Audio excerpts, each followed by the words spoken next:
السلام عليكم ورحمه الله وبركاته. ازيكم عاملين ايه؟ يا رب تكونوا بخير. النهارده رجعت لكم بفيديو جميل جدا وان شاء الله يعجبكم. النهارده هنعمل طريقه تقميع الباميه بطريقه سهله جدا جدا وبسيطه وان شاء الله تعجبكم.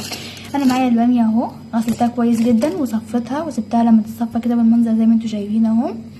وطبعا انا جبت طبق اهو عشان ده انا هقمعها وهشيلها في الفريزر. تمام، يلا بقى اشوف هنعمل ايه. يا حبايبي رجعت لكم تاني اهو يا حبايبي بعد وانا بقمعها اهو. اول حاجه بنمسك الواحده كده، ده غرزه من النص اللي بعديها. انا عملت شويه اهو. اول حاجه بنحش البوز وبعد كده حوالين داير بالمنظر ده كده يا جماعه، شايفين؟ عشان تكون شكلها حلو. في ناس بتقطع على طول، لا يا جماعه بتبقى شكلها وحش. في ناس بتعملها كده يا جماعه، شايفين شكلها وحش ازاي؟ في ناس بتعملها كده، انا ما بحبش اعملها كده يا جماعه.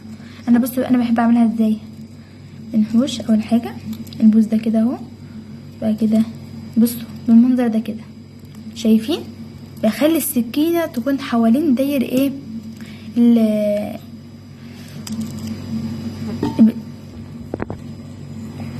الباميه يا جماعه. تمام، نرش الباميه بالمنظر ده كده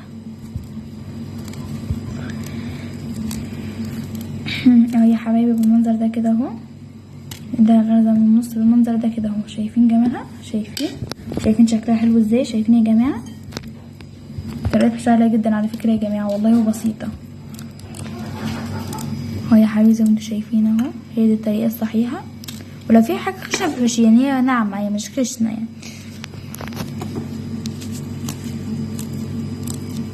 هي طريقه تقميعها يا جماعه سهل جدا والله يا جماعه وبسيط. انا اقمعها وهشيلها لما هاجي اطبخها هعملها. انا هعملها بكره باذن الله،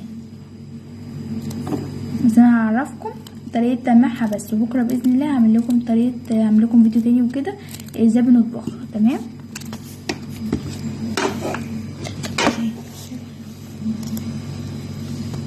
زي ما انتم شايفين يا جماعه اهو.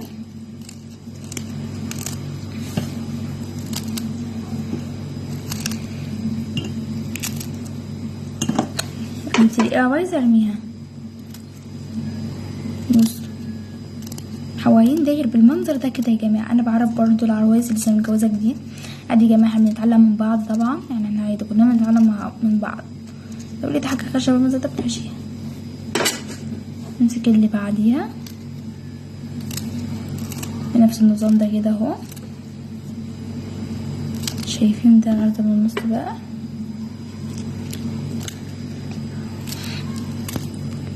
اهو يا جماعه. اللي بلقاها مسوسه بروح ايه رميها كده بالمنظر ده كده حوالين داير كده اهو. وده ايه شايفين اهو يا حبايبي. طبعا انا طلعت معايا كذا واحده بايظه بس انا كنت برميها.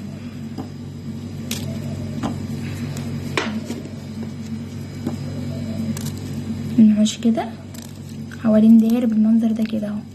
شايفين طريقه تقميعها سهله ازاي؟ طبعا يا جماعه عادي احنا كنا بنتعلم من بعض، ان احنا كلنا اخوات وكلنا بنتعلم من بعض. انا برضو لما كنت بتبقى حاجه انا مش عارفاها بدخل اشوفها من على اليوتيوب، اعمل بحث وبشوف برضو وبتعلم وبعلمكم معايا، يعني عادي يا جماعه كلنا بنتعلم من بعض. احنا ليه ده غرزه من النص؟ علشان يا جماعه الصلصه التقليه تدخل اللي جواها وتستوي وتشرب في التقليه. احنا عملنا شويه حلوين اهو اهو يا حبايبي. رجعت لكم تاني، عملت شويه كتير اهو بعمل تاني اهو حوالين داير بالمنظر ده كده يا حبايبي. ده غرزه من النص بالمنظر ده كده اهو. طريقتها سهله جدا وبسيطه وان شاء الله تعجبكم. استنوني بقى في فيديو بكره باذن الله، هوريكم ازاي من الطريقه في فيديو تاني باذن الله، طريقه ازاي نطبخ الباميه مع بعض. تمام،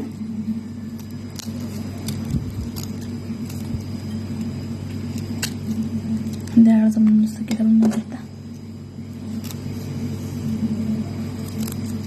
اهو يا حبايبي.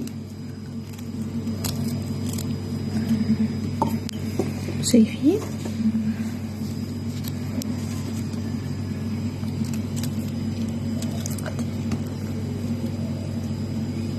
اهو يا جماعه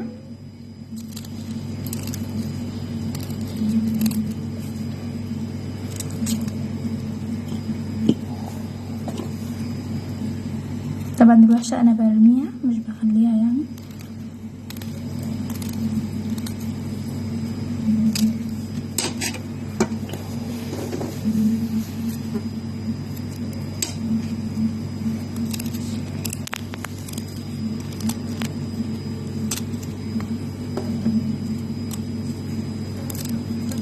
زي ما انتوا شايفين يا جماعة، شايفين الطريقة سهلة ازاي.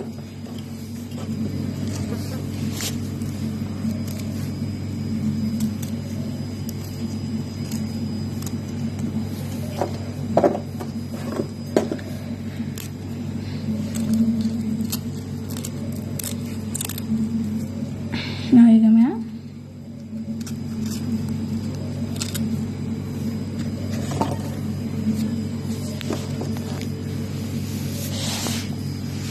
اهو يا جماعة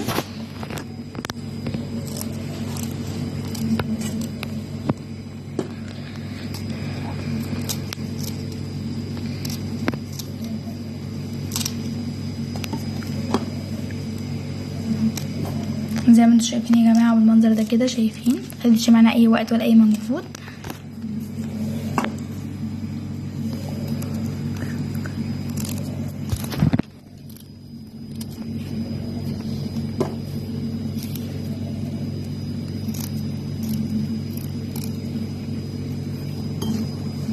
شايفين عملنا شوية كتير اهو.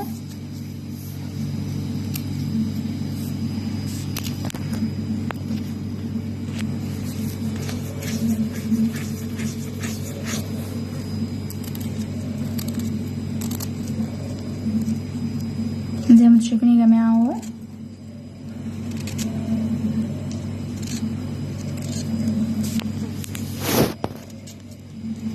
رجعت لكم تاني يا حبيبي اهو.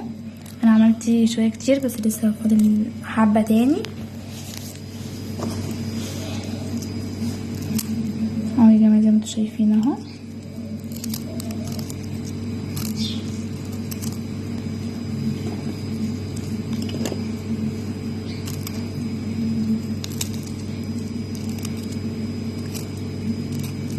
شايفين يا جماعة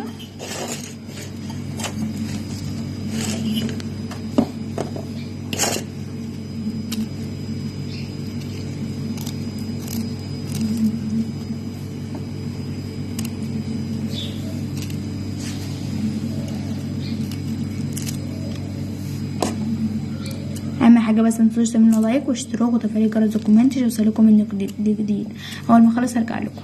بعد ما رجعت لكم يا حبايبه وخلصنا الكميه كلها بالمنظر ده. شايفين بعد ما قمعناها. يا ريت لو الفيديو بتاعي عجبكم متنسوش تعملوا لايك واشتراك وتفعيل جرس وكومنت. قولوا لي ايه رايكم في التعليقات. باي.